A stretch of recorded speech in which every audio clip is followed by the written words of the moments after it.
A new restaurant in Boston traces the remarkable journey of immigrant food and celebrates the people who help bring it to our tables. Laura Barone Lopez gives us a taste. Yeah. It's the rice and the spice that tell the story of Chef Kwesi Kwa's signature dish, jerk roasted duck. The rice itself is a very Caribbean dish, but a lot of the spices in the rice are very much transplants of Asia. Prepared with passed down cooking methods from around the globe, Kwa calls it a history lesson on a plate. Before we even create a dish, we're looking at the history first and foremost before anything else. We sat down with Kwa at Comfort Kitchen, a new restaurant in Boston that he opened with fellow immigrant Bipla Rai earlier this year. A lot of those ingredients have moved around through the world based on travel, immigration, whether, voluntary or involuntary. So, we're talking about human trade, we're talking about spice trade, we're talking about goods and commodities trade. And there's so much culture tied to that those are the stories that we always want to not only highlight, but celebrate. Storytelling is at the core of Comfort Kitchen, where customers can learn about the history of global migration through food. Why do you think customers should care about the history of where their food comes from? We are all very much affected by colonization that happened hundreds of years ago. Oftentimes it's used against us. But if we are more familiar with our history, our background, and the story, there's more similar struggles that we all go through. And I think that's important for us, is building empathy through food. For Kwa, who immigrated to the U.S. from Ghana in 1997, and Rai, who came from Nepal in 2002, it all starts with the menu.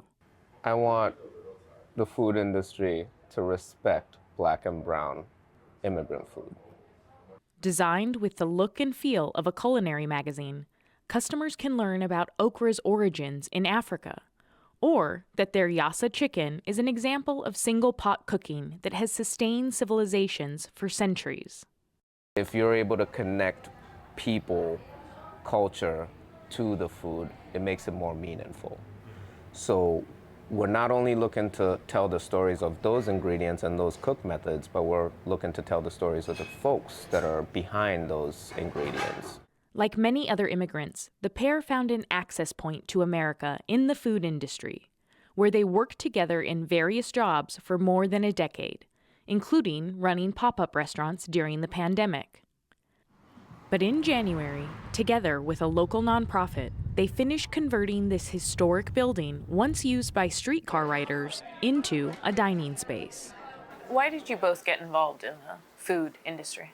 Absolute necessity.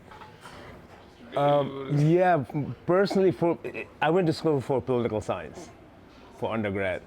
When I graduated, we had financial crisis in 2007-8, so no jobs.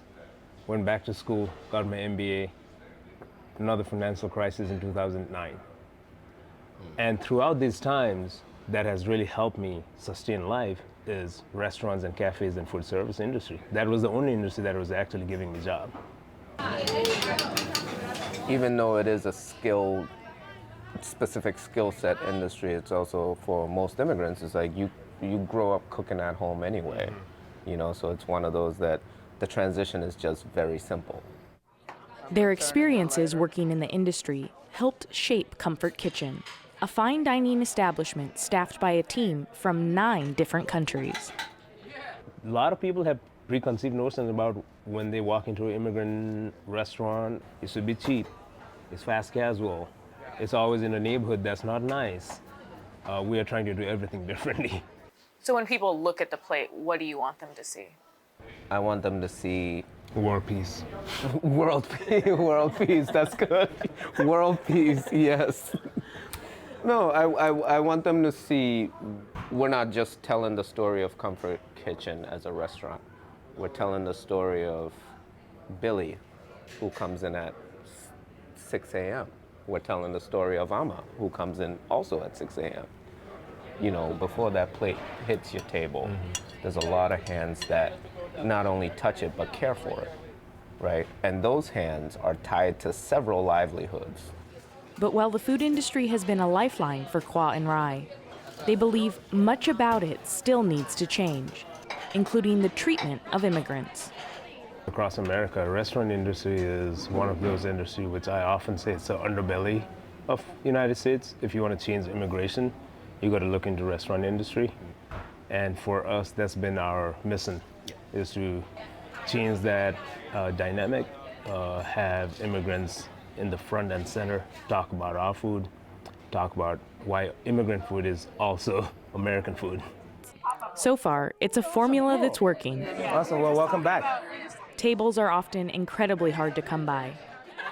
And customers are leaving happy, including this one. I could eat this rice all the time. For the PBS NewsHour, I'm Laura Barone Lopez in Boston.